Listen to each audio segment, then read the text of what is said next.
Hello friends, आज हम लोगों का है प्रैक्टिस सेट 45। ठीक है। तो हम लोगों ने डिस्कशन किया, आपको पूरे डिस्कशन का निचोड़ इस वीडियो के माध्यम से मिल जाएगा। तो आपको ना एकदम कहीं भी एफर्ट करने की ज़रूरत नहीं है। जो हम लोगों ने डिस्कशन किया, अच्छा इस डिस्कशन में भाग किस किस ने लिया है ना। तो ये देखो, एडुटेरिया का ये है 5000 वाला सेट जो आता है, एडुटेरिया का सेट नंबर 45 है। और इस जो डिस्कशन ये सक्सेसफुल रहा है, ये H2SO4 सर, डियर सर, रोजी मैम, स्तुति मैम, अमृता ठाकुर और संदेश सर, अखिलेश सर, राजकुमार सर, काजल मैम, ओम सर और दीपेंद्र सर और कृष्णा सर, गौरी मैम। अन्य फ्रेंड्स जो आते जाते रहे हैं उनके नाम मैं नहीं देख पाया हूँ, और भी बहुत सारे लोगों ने पार्टिसिपेट किया था। तो चलिए मैं जल्दी से आपको ना इसके सारा एक्सप्लेनेशन बता देता हूँ, है ना। तो संविधान, पहला क्वेश्चन ये है हम लोगों का कि संविधान के किस अनुच्छेद के तहत राष्ट्रपति को संसद की संयुक्त अधिवेशन बुलाने का अधिकार है। तो हम लोगों को पता है संसद का संयुक्त अधिवेशन 108 के तहत कौन बुलाता है, राष्ट्रपति बुलाता है। और उसकी अध्यक्षता कौन करता है, तो लोकसभा अध्यक्ष उसकी अध्यक्षता करता है।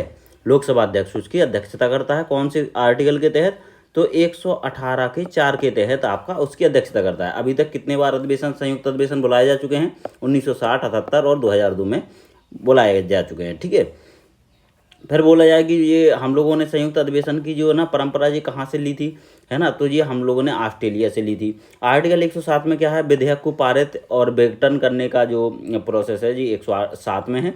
और आर्टिकल 109 में क्या है, धन विधेयक को पारित कराने के लिए विशेष प्रक्रिया होती है ना, तो वो विशेष प्रक्रिया का उल्लेख आपका 109 में है, जबकि धन विधेयक की परिभाषा जो है 110 में है। ठीक है।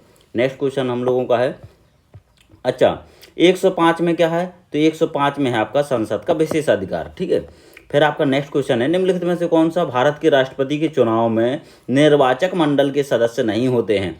तो निर्वाचक मंडल जो होता है ना, आर्टिकल इसमें निर्वाचक मंडल में कौन कौन शामिल होता है, तो लोकसभा के सदस्य, निर्वाचित सदस्य, राज्यसभा के निर्वाचित सदस्य, राज्य विधानसभाओं के निर्वाचित सदस्य, ये सभी शामिल होते हैं। राज्य विधान परिषद के निर्वाचित सदस्य इसमें शामिल नहीं होते हैं। ठीक है।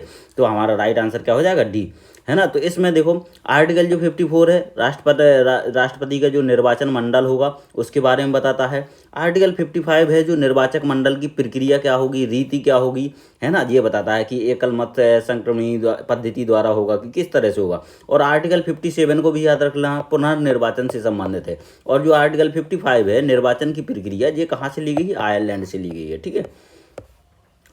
फिर देखो नीति निर्देशक तत्वों के संबंध में गलत कथन कौन सा है, तो संविधान जो है ना, ये संविधान के भाग 4 में है डीपीएसपी, है ना, और आपका 36 से 51 तक है ना। तो ये राइट आंसर है और आपका राइट है। और आयरलैंड के संविधान से ग्रहण किया गया, बिल्कुल सही बात है।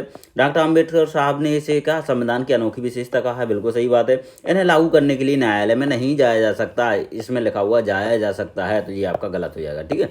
आर्टिकल 37 क्या कहता है कि ये न्यायालय द्वारा परिवर्तनीय नहीं है, तो ठीक है। आर्टिकल 36 में क्या है, परिभाषा है राज्य की। आर्टिकल 37 में क्या है आपका कि ये परिवर्तनीय नहीं है। आर्टिकल 38 में क्या है, कल्याणकारी राज्य की बात की गई है।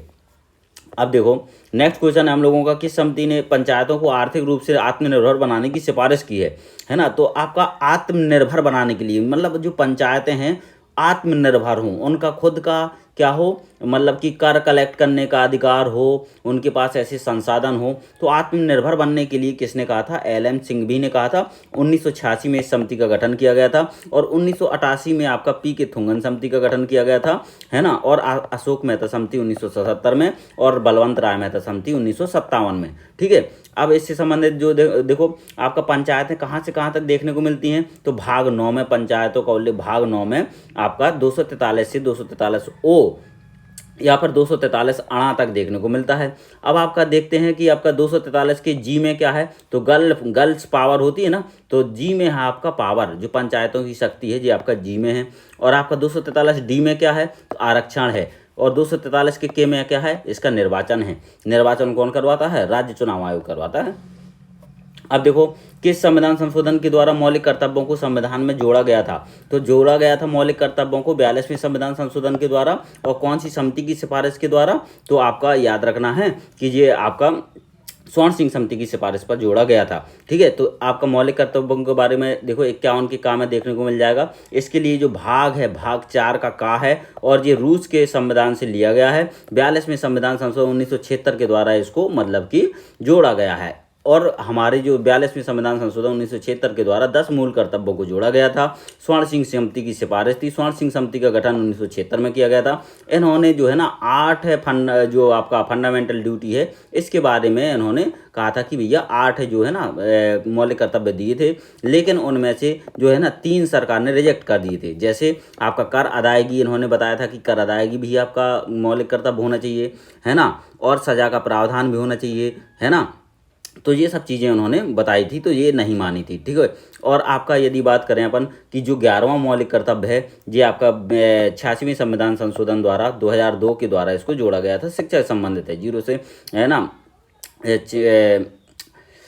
तो ये शिक्षा से संबंधित है। और आपका ये एक चीज़ और याद रखना है इसमें कि केवल भारतीयों को भारतीय नागरिकों को मौलिक कर्तव्य जो है ना केवल भारतीय नागरिकों के लिए है, ना कि विदेशियों के लिए। ये याद रख लेना फैक्ट, है ना। देखो भारत संविधान के भाग 12 में किससे संबंधित है? संविधान का भाग 12 जो है ना केंद्र राज्यों के मध्य जो वित्त से संबंधित है। तो वित्त में आपका वित्त 12 है ना। तो जितने भी वित्त से संबंधित चीज़ें होती हैं वो 12 में होती हैं। ठीक है, और ये आपका जो देखने को मिल जाएगा वित्तीय संबंध, जो केंद्र और राज्यों के वित्तीय संबंध होते हैं, वो आपका 268 से आर्टिकल 268 से 293 और भाग 12 में देखने को मिल जाएंगे, है ना। देखो मतलब केंद्र और राज्यों के बीच में 3 तरह के संबंध होते हैं। एक तो होते हैं विधायी संबंध 245 से 55 तक, एक होते हैं प्रशासनिक संबंध, ये होते हैं आपका 256 से लेकर 263 तक, और ये दोनों के दोनों भाग 11 में पड़ते हैं, जबकि विधायी संबंध भाग 12 में पड़ता है। और आपने सुना होगा कि 44वें संविधान संशोधन द्वारा आपका 7वां जो मौलिक अधिकार था, जो संपत्ति का अधिकार, उसको हटा दिया गया था। तो संपत्ति के अधिकार को हटा के 300 के काम में जो है ना रखा गया था। ये किस भाग में रखा गया था? तो भाग 12 में रखा गया था, इसी भाग में, याद रखना है। फिर बात करें यदि पंचायती राज व्यवस्था का उल्लेख कौन से भाग में है, तो भाग 9 में है ना। निर्वाचन आयोग का उल्लेख है तो भाग 15 में है, 324 से 329 तक है ना। संघ लोक सेवा आयोग का उल्लेख कहाँ से कहाँ तक है? तो 315 से लेकर 323 तक है ना। ठीक है, तो ये देखने को मिल जाएगा, है ना। फिर आपका नेक्स्ट क्वेश्चन है, संविधान का कौन सा अनुच्छेद संसद को विधि निर्माण की शक्ति प्रदान करता है? तो विधि निर्माण की शक्ति आपका 253 आपका प्रदान करता है। देखो जो आपका 248 है, ये क्या कर सकता है कि अवशिष्ट शक्तियां जो है ना केंद्र के पास होंगी, ये कहता है। 249 जो है क्या कहता है कि मतलब कि जो संसद है लोक महत्व के विषय पर कानून बना सकती है राज्यों के विषय में। राज्य के विषय में लोक महत्व का कोई विषय होगा तो वो राज्यों के भी विषयों में कानून बना सकती है संसद, ये कहता है आर्टिकल 249। और 250 क्या कहता है? देखो जीरो आ रहा है, जीरो कब हो जाता है? सारी चीज़ें जीरो कब हो जाती थी? आपातकाल के समय। तो आपातकाल की स्थिति में राज्यों के विषय पर संसद कानून बना सकती है आर्टिकल 250 के तहत, है ना। और 252 में क्या है? जब 2 या 2 से अधिक राज्य 252 आ रहा है ना, जब 2 या 2 से अधिक राज्य इसमें मतलब कि ये कहें कि मतलब केंद्र से ये अनुशंसा करें कि आप ना इस विषय पर कानून बना दीजिए, तो केंद्र ऐसे मामले में भी के राज्यों के विषय पर कानून बना सकती है 252 के तहत। आर्टिकल 253 क्या है? जब कोई इंटरनेशनल संधि समझौता होते हैं उनको नियमों को लागू करने के लिए भी आपका क्या कर सकता है? केंद्र जो है राज्यों के विषय में कानून बना सकता है। तो आपका विधि निर्माण की शक्ति आपका कौन से आर्टिकल में? 253 में। ठीक है, आपका केशवानंद भारती बनाम केरल राज्य 1973 में दिए गए किस निर्णय को सर्वोच्च न्यायालय के सबसे महत्वपूर्ण निर्णयों में से एक माना जाता है? तो देखो केशवानंद भारती बनाम केरल राज्य जी आपका 1973 में ये केस आता है, और इसमें क्या होता है कि जो आधारभूत संरचना के सिद्धांत को स्वीकार कर लिया था किसने? आपका दिया था किसने? सुप्रीम कोर्ट ने दिया था, है ना। और इसमें क्या हुआ था कि जो प्रस्तावना है, प्रस्तावना को संविधान का एक अभिन्न अंग मान लिया गया था। ठीक है, और जबकि 1960 में जो बैरूबाड़ी केस था इसमें आपका सुप्रीम कोर्ट ने ही क्या कहा था कि भैया ये संविधान का अंग नहीं है। तो नहीं है जिसमें कहा था 1960 का बैरूबाड़ी केस था, है ना, बैरूबाड़ी केस था। और जिसमें आपका संविधान का अंग मान लिया था प्रस्तावना को, वो कौन सा केस था? तो वो आपका केशवानंद भारती बनाम केरल राज्य था, ये याद रखना है। ठीक है, नेक्स्ट क्वेश्चन देखते हैं फटाफट। देखो नेक्स्ट क्वेश्चन है हमारा कि संविधान के भाग 17 में संघ के शासकीय और प्रयोजनों के लिए होने वाले अंकों का वर्णन यह निम्नलिखित में से है। तो कौन सा है? भारतीय अंकों का अंतर्राष्ट्रीय रूप, है ना, ये आपका राइट आंसर है। राज्यपाल के संबंध में गलत कथन चुनिए। तो राज्यपाल जो है ना, राज्यपाल के संबंध में गलत कथन चुनना है। तो आपका वेतन जो है ना भारत की संचित निधि से दिया जाता है, ये गलत हो जाएगा, क्योंकि भारत जो है ना राज्यपाल है वो राज्य की संचित निधि से उनको वेतन दिया जाता है। जबकि आपका पेंशन जो है ना राज्य की संचित निधि से दिया जाता है, तो ये भी गलत हो जाएगा। देखो, जो राज्यपाल का वेतन है वो तो राज्य संचित निधि से दिया जाता है, जबकि राज्यपाल की पेंशन जो है भारत की संचित निधि से दी जाती है। तो आर्टिकल जो ऑप्शन 2 और 3 ये क्या है, गलत हो जाएंगे। हमारा राइट आंसर सी हो जाएगा। ठीक है। किस शासक को उसके सिक्कों पर बीड़ा बजाते हुए अंकित किया गया है? तो समुद्रगुप्त को उसके सिक्कों पर जो है ना बीड़ा बजाते हुए अंकित किया दर्शाया गया है। और इसका उल्लेख कहाँ पर मिलता है? प्रयाग प्रशस्ति में आपका समुद्रगुप्त का उल्लेख मिलता है। भारत का नेपोलियन भी कहते हैं, विलियम स्मिथ ने कहा था भारत का नेपोलियन। ठीक है। वैदिक काल में आजीवन अविवाहित रहने वाली कन्याओं को निम्नलिखित में से क्या कहा जाता था? वैदिक काल में आपका अमाजू कहा जाता था। जो अविवाहित रहने वाली जो कन्याएं हैं, है ना, वैदिक काल में जो भी अविवाहित रहती थी वो ऐसी कन्याओं को अमाजू कहते हैं। और ब्रह्मवादिनी किन्हें कहते हैं? ब्रह्मवादिनी ऐसी कन्याएं जो अविवाहित मतलब वेदों का अध्ययन करने के बाद जीवन भर अविवाहित रहकर वेदों का प्रचार प्रसार करती थी, उनको ब्रह्मवादिनी कहते हैं। जबकि सतोवधू किन्हें कहते हैं? वो ऐसी महिलाएं जो वेदों का अध्ययन करने के बाद विवाहित जीवन जी करके वेदों का प्रचार प्रसार करती हैं, उन्हें सतोवधू कहते हैं। ठीक है। राइट आंसर ये हो जाएगा अमाजू। ठीक है। ताम्र पाषाणिक स्थलों में अनाज का सबसे बड़ा साक्ष्य किस स्थल से प्राप्त हुआ? तो ये आपका नौदा टोली से प्राप्त हुआ है। नौदा टोली कहाँ पर पड़ता है? एमपी में पड़ता है। तो अनाज का सबसे बड़ा साक्ष्य कहाँ से प्राप्त हुआ? ताम्र पाषाणिक स्थलों में नौदा टोली, राइट आंसर है ना। और 14वीं सदी में आपका पूर्व जो है ना बोगज कोई का अवलोक कहाँ से प्राप्त होता है? तो बोगज कोई का अवलेख आपका तुर्की से प्राप्त होता है, एशिया माइनर। ठीक है, याद रखना है। ठीक है। और आपका निम्नलिखित में से किस संगठन के द्वारा 1985 में नाम बदल करके भारतीय राष्ट्रीय कांग्रेस कर दिया गया था? तो आपको याद रखना भारतीय राष्ट्रीय संघ था, है ना, भारतीय राष्ट्रीय संघ था। दादा भाई नौरोजी के सिफारिश पर इसका नाम बदल करके क्या कर दिया गया था? भारतीय राष्ट्रीय कांग्रेस कर दिया गया था। ठीक है। जबकि आप पर बात करें अपन, दादा भाई नौरोजी ने 1866 में एक संगठन बनाया था, उसका नाम था east India association. East India association की स्थापना की थी 1866 में दादा भाई नौरोजी ने। ब्रिटिश इंडियन एसोसिएशन 1851 में इसकी स्थापना होती है, राधाकांत देव जी के द्वारा की जाती है। ये सारे के सारे जो है ना फैक्ट, जो एक्स्ट्रा फैक्ट हैं, मैंने सारे लिख लिए थे, जो डिस्कशन में हम लोगों ने डिस्कस किए थे, जो सारे भाइयों ने, जो सारे फ्रेंड्स ने, जो सभी लोगों ने बताए, वो मैंने सब यहाँ पर लिख लिए हैं। तो आपको ना एकदम निचोड़ मिलने वाला है सब चीज़ों का। ठीक है। तो ब्रिटिश इंडियन एसोसिएशन की स्थापना जो है 1851 में राधाकांत देव के द्वारा होती है। और जबकि ब्रिटिश इंडिया सोसाइटी जो है ना 1843 में जॉर्ज थॉमसन के द्वारा इसकी स्थापना होती है। जबकि इंडियन एसोसिएशन है 1876 में कलकत्ता में इसकी स्थापना होती है, और आनंद मोहन बोस और सुरेंद्र बनर्जी के द्वारा इसकी स्थापना की जाती है। फिर आपका नेक्स्ट क्वेश्चन है हम लोगों का, सुभाष चंद्र बोस के बारे में निम्नलिखित में से गलत कथन बताना है। तो आपका देखो 3839 में जी आपका कांग्रेस के अध्यक्ष रहे, बिल्कुल सही बात है। और इन्होंने क्या हुआ कि 21 अक्टूबर 1943 को सिंगापुर में आज़ाद हिंद सरकार का गठन किया था, बिल्कुल सही बात है। उन्होंने एक नारा दिया था, तुम मुझे खून दो मैं तुम्हें आज़ादी दूंगा, बिल्कुल सही बात है। अच्छा, अब ये हमारा गलत आंसर कौन सा है? तो जापान की सहायता से द फ्री इंडिया सेंटर की स्थापना नहीं की थी। और ये किसकी सहायता से की थी? रोम प्लस पेरिस की सहायता से इन्होंने इसकी सहायता से द फ्री इंडिया सेंटर का गठन किया था। किसकी? रोम और पेरिस। इस तरह आपका बी आंसर जो है ना गलत हो जाएगा, और आपका हमारा ऑप्शन बी करेक्ट हो जाएगा। ठीक है।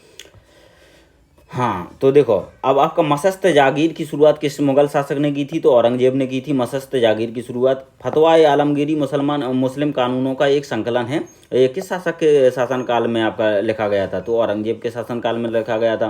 कलकत्ता में हिंदू कॉलेज के संस्थापक कौन थे? राजा राम मोहन राय थे। डेविड हेयर के सहयोग से इन्होंने कलकत्ता में हिंदू कॉलेज की स्थापना की थी। और एक मदरसा, कलकत्ता मदरसा की स्थापना किसने? वारेन हेस्टिंग ने की थी। और संस्कृत कॉलेज की, बनारस में संस्कृत कॉलेज की स्थापना किसने की थी? तो जोनाथन डंकन ने की थी, है ना। तो नेक्स्ट क्वेश्चन है, लॉर्ड डलहौजी के द्वारा भारत में रेलवे लाइन आपका डालने का मुख्य उद्देश्य क्या था? भाई उसका मुख्य उद्देश्य था खानों को बंदरगाहों से जोड़ना, उसका मुख्य उद्देश्य था। 16 अप्रैल 1853 को आपका ये रेलवे दिवस मनाया जाता है 16 अप्रैल को, ठीक है। तो पहली रेल मुंबई से ठाणे चली थी 34 किलोमीटर, ये सब आपको पता ही होगा, है ना।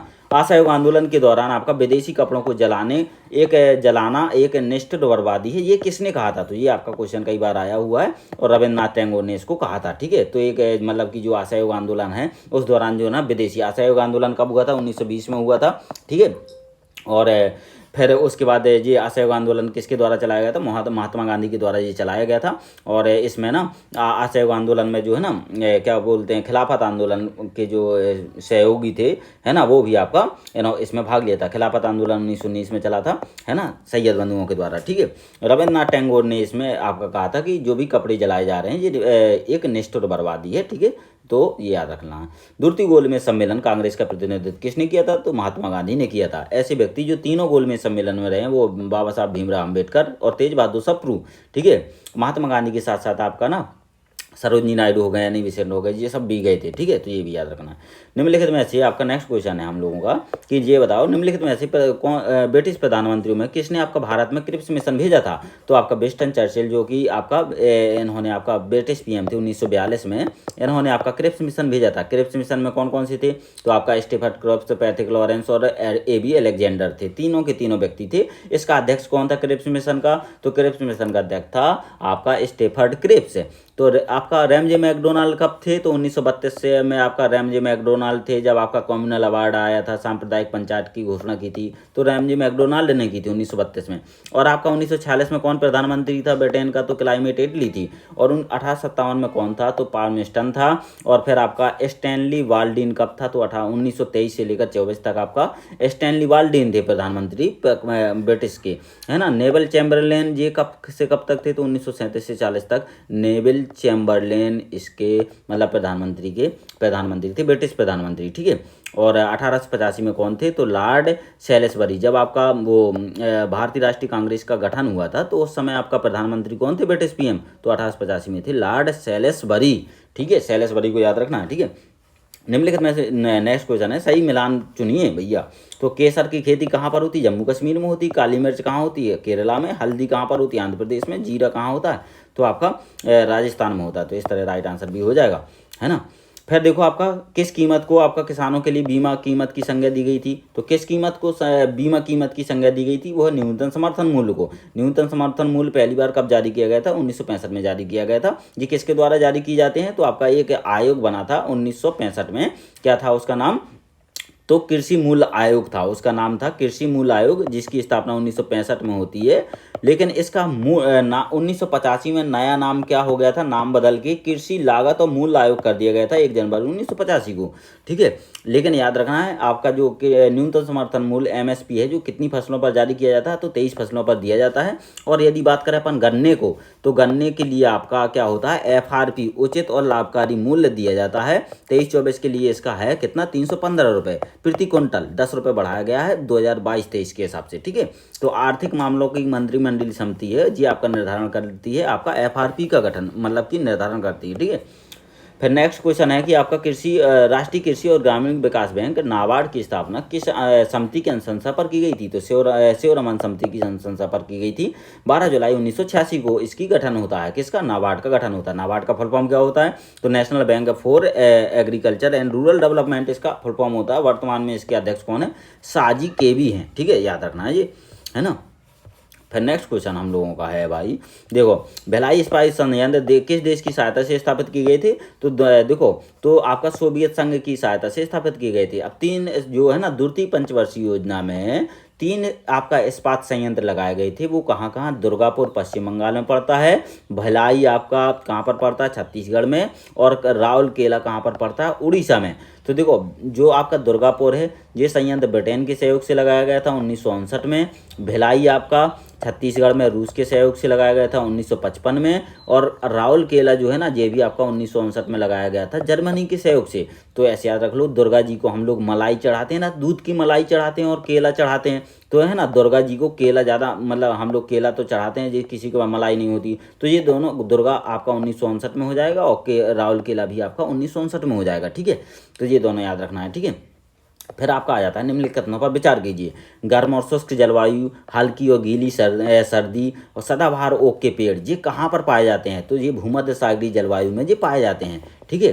तो ये याद रखना है, ठीक है। निम्नलिखित में से भूमध्य सागरीय जलवायु का मतलब समझ लेना, जो भूमध्य सागर है ना, भूमध्य सागर आपने देखा होगा। भूमध्य सागर कहाँ पर है? भूमध्य रेखा मत कर लेना, रेखा नहीं है ये, भूमध्य सागर है ये, ठीक है। भूमध्य सागरीय याद रखना, है ना। कौन सा सही सुमेलित नहीं है? तो बाड़ा लाचा दर्रा हमारा कहाँ पर है? हिमाचल प्रदेश में। सिपकीला कहाँ पर है? हिमाचल प्रदेश में। माना दर्रा कहाँ पर है? सिक्किम में नहीं है, उत्तराखंड में है ये, ठीक है। जयलेपला कहाँ पर है? सिक्किम में है। अब आता था नामचा बरवा हिमालय के किस श्रेणी में स्थित है? तो वृद्ध हिमालय या फिर हिमाद्री हिमालय इसको बोलते हैं। यहाँ पर स्थित है क्या? नामचा बरवा। आपको पता है हिमालय का विस्तार नंगा पर्वत से शुरू हो जाता है, नामचा बरवा तक जाता है, ठीक है।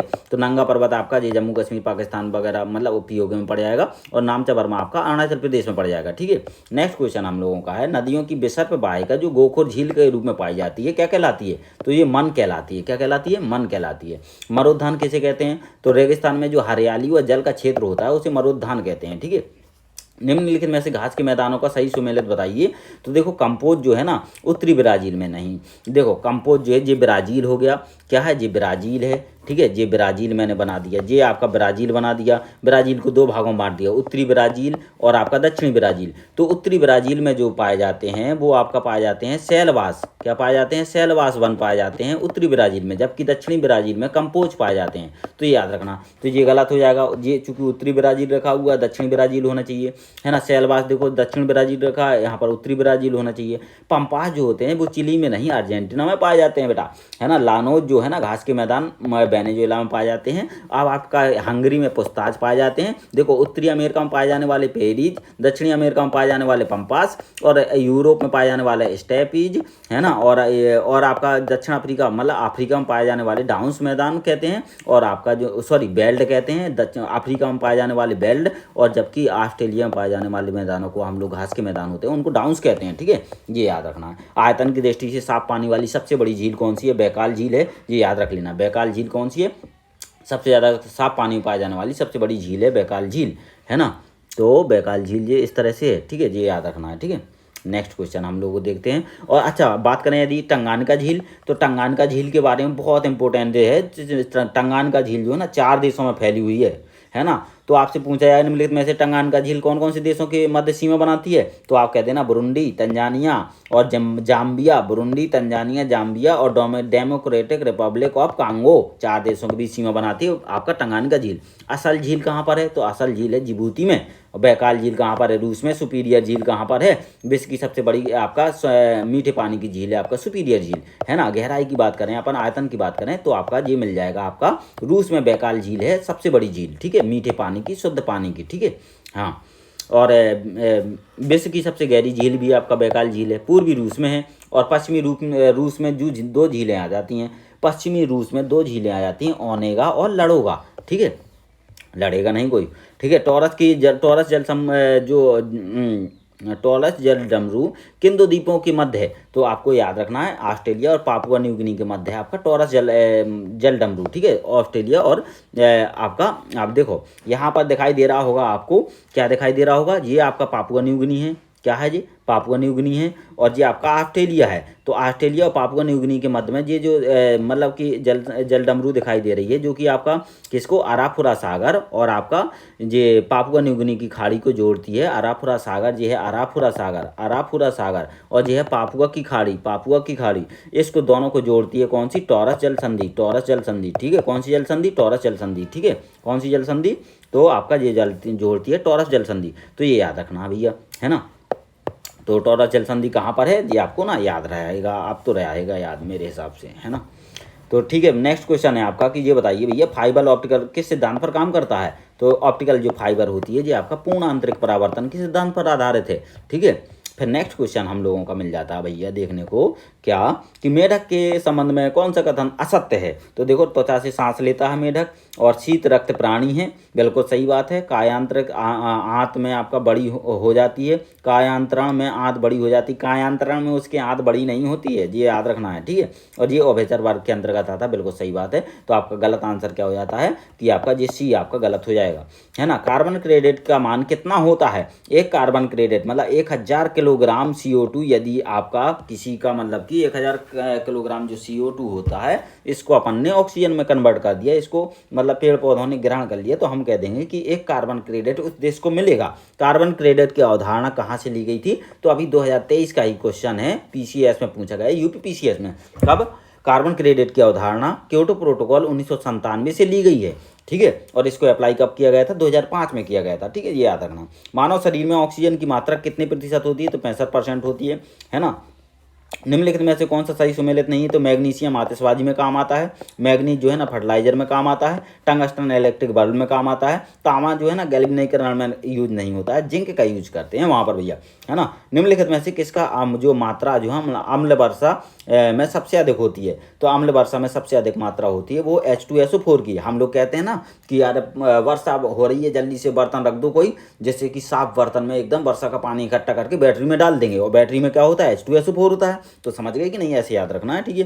किसकी मात्रा अधिक होती है वर्षा के जल में? H2SO4 की मात्रा अधिक होती है ना। और सांस लेने और छोड़ने की क्रिया के दौरान कौन सी गैस की मात्रा अप्रभावित रहती है? जब हम लोग सांस लेते हैं तो हमारे वायुमंडल में जो गैसें हैं उनमें जैसे नाइट्रोजन 78% है, आपका 20% ऑक्सीजन हो गया, है ना, 0.03% आपका कार्बन डाइऑक्साइड हो गया। तो जितनी भी गैसें लेते हैं हम लोग उनमें आपका 78% नाइट्रोजन लेते हैं और 78% नाइट्रोजन छोड़ते हैं, मतलब इसका हम लोग कोई यूज नहीं किया। जबकि आपने देखा होगा कि ऑक्सीजन जो है ना हम 20% लेते हैं, 16% छोड़ते हैं, कार्बन डाइऑक्साइड हम लोग 0.03% लेते हैं और 4% छोड़ते हैं। ये चीज़ें याद रखना है, ठीक है।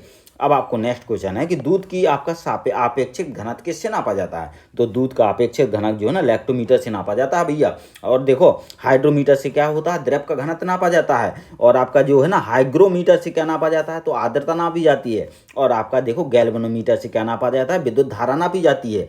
ये याद रख लेना भैया, है ना। और फिर देखो और मैं बता देता हूँ कि जो देखो जो एम्पियर होता है ये विद्युत धारा के लिए होता है। एनोमोमीटर से क्या नापा जाता है? वायु की गति और वायु का दबाव एनोमोमीटर से नापा जाता है। मैनोमीटर से क्या नापा जाता है? तो गैस के दबाव को मापने के लिए एनोमोमीटर का प्रयोग करते हैं। वायु के दबाव के लिए क्या करते हैं?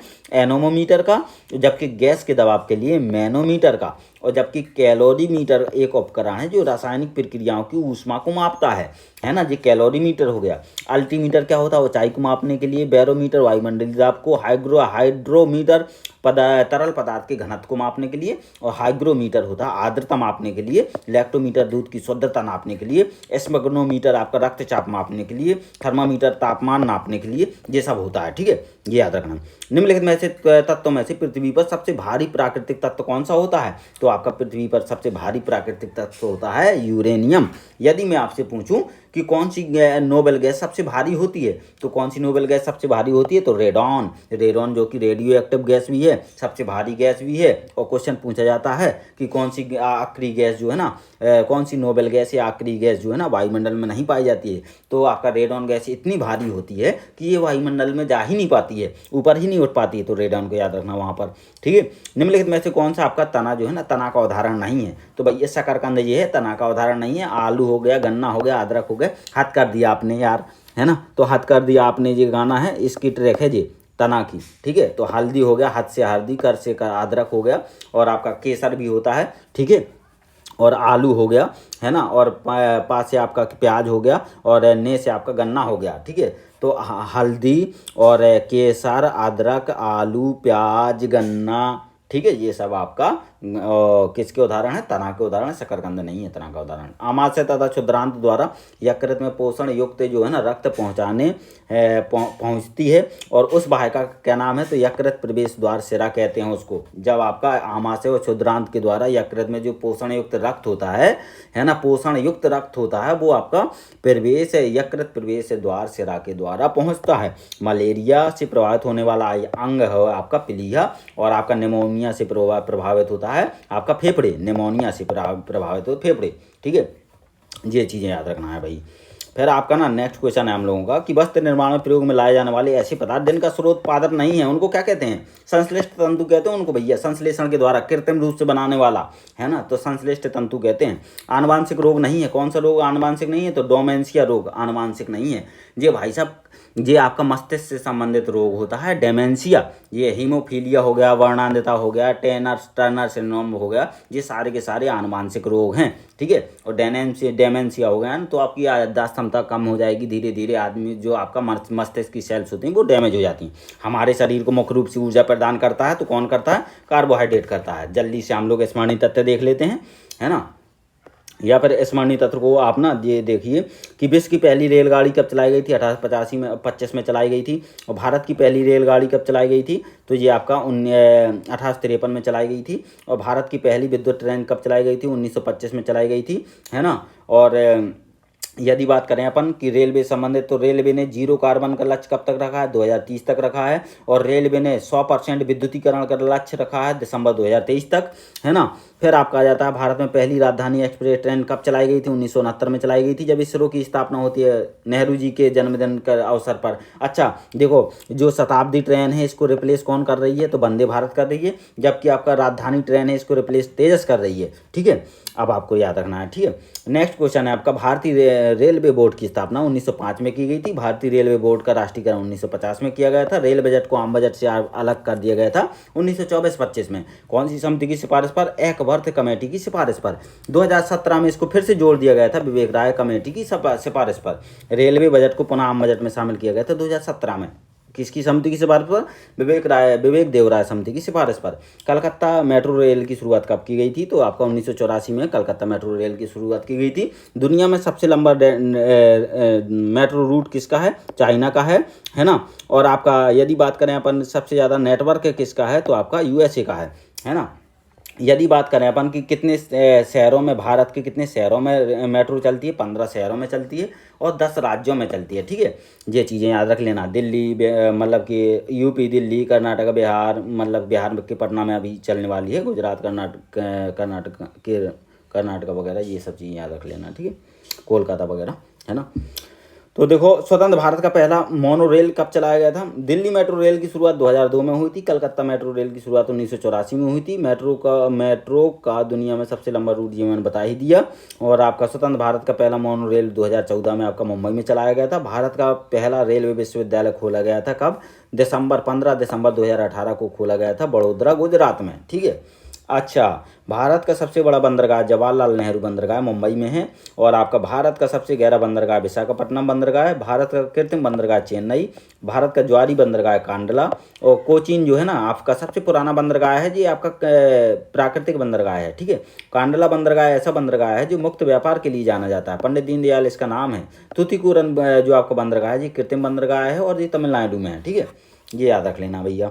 देखो, NW1 जो नेशनल वाटरवे 1 है 1620 किलोमीटर लंबा है, इलाहाबाद से हल्दिया तक जाता है भैया, है ना। और आपका दूसरी लंबाई के हिसाब से दूसरा देखा जाए तो आपका दूसरा वाला लंबाई के हिसाब से ये है NW4। तो 2 की जगह 4 कर लेना, 2 की जगह 4 कर लेना, ठीक है। लंबाई के हिसाब से जब पूछे तो 1095 किलोमीटर लंबाई है, काकीनाडा से मरक्कानम तक जाता है ना। और NW2 जो है ना आपका 891 किलोमीटर है, सदिया से धुबरी तक जाता है ना। NW3 है, ये 205 किलोमीटर है, कोल्लम से कोटापुरम। और NW5 जो है आपका 623 किलोमीटर है, तलचर से धमरा। और NW6 जो है 121 किलोमीटर, लखीपुर से भागा।